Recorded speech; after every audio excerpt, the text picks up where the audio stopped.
Good afternoon. Welcome to Kenya News Update today. I'm your host, and we're diving deep into three major stories shaping our nation this February 13th, 2026.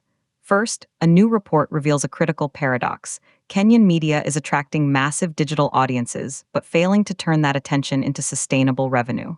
We'll break down the numbers and the structural crisis facing our newsrooms. Then, as Valentine's Day approaches, streaming data shows a fascinating 62% surge in heartbreak songs, revealing a complex emotional landscape among Kenyans. And finally, we examine the simmering national anxiety over Kenya's 12 trillion shilling debt burden, a conversation reignited by the rollout of the NYOTA funds. We'll present all sides of this critical debate. That's all ahead in our 12-minute deep dive. Let's begin with the media landscape. A new report released today by the Media Council of Kenya paints a stark picture of an industry at a crossroads. The theme of the report is Navigating the Digital Reality, Monetization Challenges and Opportunities for Kenyan Media in the Digital Economy. Presenting the findings this morning, Media Council CEO David Woyo stated the sector is undergoing fundamental structural change, driven by shifting audience behavior and technological disruption. The core finding is a widening, and potentially devastating gap. On one hand, digital audiences are growing rapidly. On the other, traditional revenue models are collapsing faster than new digital ones can be built. This isn't just about adapting, it's about survival. Let's look at the hard data that illustrates this crisis. The report shows that a staggering 91.1% of Kenyans now consume news online. That's nearly the entire adult population. Furthermore, 51.3% of media houses report that their primary audience is now digital first. They are reaching people, but the money isn't following. When it comes to revenue, the picture is bleak. Only 27.2% of media organizations say digital contributes significantly to their income. The majority, a full 58%, report that digital revenue makes up less than 10% of their total earnings. This is the heart of the crisis: massive reach, minimal return. The reliance on traditional advertising is still heavy, with 52% of revenue coming from that source, but that pie is shrinking. Print and broadcast ads are no longer the cash cows they once were. So, what's blocking the path to monetization? The report identifies several key hurdles. First, there's intense competition from global tech giants like Meta and Google, which dominate the digital advertising space. Kenyan media companies are fighting for scraps. Second, there's the issue of ad blocking technology. 53.6% of the most engaged online users employ ad blockers, directly cutting off a potential revenue stream. Third, and perhaps most critically, is the audience's willingness to pay. The data is sobering. Only 15.8% of Kenyans are currently paying for any online news content. When asked about future willingness, that number only creeps up to 50%. This suggests a deep-seated cultural and economic barrier to subscription models. People expect news to be free, a perception cemented by years of free digital content. We spoke to industry analysts for perspective. Jane Mwangi, a digital media strategist, told us, the model of chasing clicks for ad revenue is broken. It leads to sensationalism and compromises quality. Media houses must innovate beyond banner ads. Think niche subscriptions, exclusive podcasts, data journalism services for corporations, and high-value events. The audience is there. We need to offer them something worth paying for. On the other side, Charles Omondi, a veteran newspaper editor, expressed concern. This data confirms our worst fears. We are investing heavily in digital teams, video production, and social media management, but the return on investment is negative. We're essentially funding a public service with dwindling resources. If this continues, we will see more layoffs, more consolidation, and a severe reduction in investigative and local journalism. The stakes, therefore, are not just commercial but democratic. Now, let's shift to a story that captures the national mood in a different way. As Valentine's Day approaches tomorrow, new streaming data reveals a striking emotional dichotomy among Kenyans. While romance is certainly in the air, there's a powerful undercurrent of reflection and heartache. Analysis of music streaming platforms shows that between 2023 and 2025, streams of heartbreak and breakup songs in Kenya surged by a remarkable 62%. This isn't a small trend, it's a significant leap. At the same time, streams of classic love songs and romantic ballads also grew, by more than 80%. This creates a fascinating duality. Roses are still being exchanged, dates are being planned, but a substantial number of listeners are simultaneously turning to music that helps them process loss, longing, and complex emotions. What does this data tell us? Sociologist Dr. Amani Okoth suggests it reflects broader societal pressures. Valentine's Day has become a high-pressure, commercially driven event. It amplifies feelings of loneliness for those who are single or in struggling relationships. This 62% increase in heartbreak streams indicates that many people are using music not just for celebration, but for catharsis and validation of their real, sometimes painful, experiences. The high play counts for love songs show the ideal is still powerful, but the heartbreak numbers reveal the reality for many. Popular artiste Bensol commented on the trend, saying, "My song, Lucy, which talks about a lost love, sees a triple-digit spike every February. Fans tell me it helps them feel seen. It's not about being sad, it's about acknowledging that love stories have many chapters, not all of them happy." This data offers a nuanced, data-driven snapshot of the Kenyan heart this season. This brings us to our third major story, one that underpins much of the economic anxiety that might feed into other trends: the national debt. There is a loud and persistent grumble simmering across Kenya regarding the country's debt burden. The total public debt now stands at approximately 12 trillion shillings. That's 12 trillion shillings.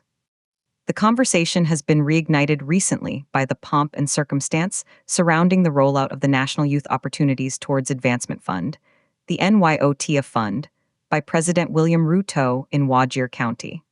While the fund aims to empower youth, its lavish launch event triggered a national debate about fiscal prudence and priorities.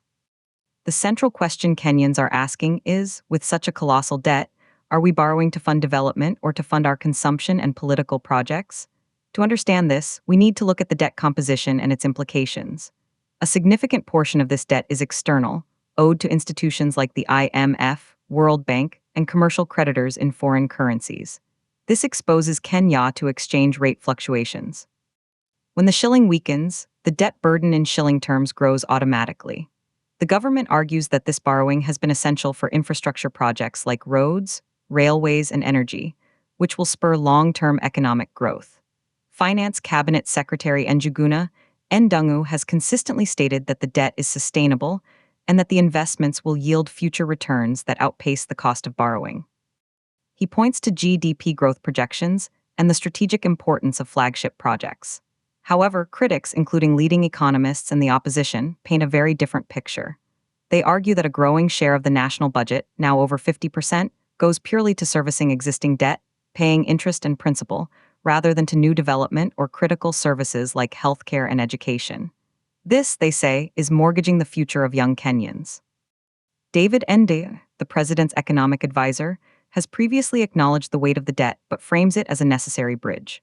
The opposition, led by Raila Odinga, calls it a crisis that will lead to austerity measures and increased taxation on ordinary citizens. They point to the NYOTA launch as symbolic of misplaced priorities, spending big on ceremonies while asking citizens to tighten their belts. Let's visualize the debt service pressure. Imagine the national budget as a shilling. Out of every shilling collected in revenue, a significant portion immediately goes out the door to creditors.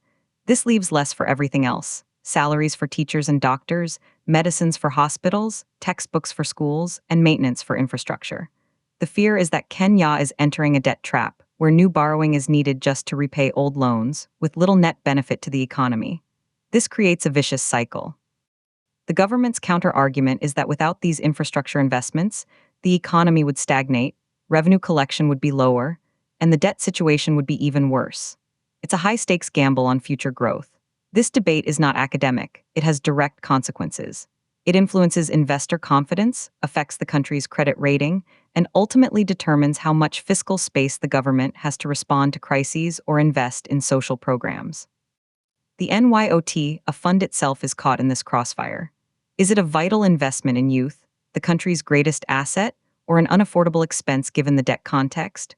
Proponents say empowering youth entrepreneurs will create jobs and boost tax revenues, helping to pay down the debt. Critics say it's a drop in the ocean and that the fundamental issue of unsustainable borrowing remains unaddressed. This is the tough national conversation we are having as we look over our shoulders, anxious about the path ahead. In international news, a story with a Kenyan media connection has made global headlines. Former U.S. President Donald Trump has filed a massive $10 billion defamation lawsuit against the British Broadcasting Corporation, the BBC. The lawsuit, filed in a Florida court, centers on a segment from the BBC's flagship investigative program, Panorama. Trump's legal team alleges the program used a doctored, manipulated clip of a speech he gave, editing it in a way that falsely portrayed his statements and damaged his reputation. The BBC has stated it stands by its journalism and will vigorously defend the case. This lawsuit highlights the intense global scrutiny on media integrity and the legal risks news organizations face, especially when reporting on powerful figures. It's a cautionary tale about the need for impeccable sourcing and technical verification in the digital age, a relevant lesson for Kenyan media navigating their own challenges. As we wrap up, let's connect these threads. We have a media industry struggling to monetize its digital presence, a population expressing complex emotions through consumption data, and a nation grappling with the psychological and economic weight of massive debt. These are not isolated issues. Robust, financially sustainable media is essential for informing the public debate on critical issues like national debt. The emotional trends revealed in streaming data may reflect the stress and uncertainty that economic pressures create. And a transparent, accountable government is crucial for managing debt in a way that doesn't crush the aspirations of its citizens, particularly the youth targeted by funds like NYOT. The path forward requires innovation, honesty, and tough choices. For media, it means building direct, valuable relationships with audiences. For the nation, it means having a sober, non-partisan conversation about fiscal responsibility and intergenerational equity. And for all of us, it means recognizing the complex realities behind the data, the hopes, fears, and resilience that define Kenya in 2026. That's all the time we have for today's deep dive. Thank you for watching. Remember to subscribe to Kenya News Update today for more in-depth analysis of the stories that matter. I'm your host, signing off. Good afternoon.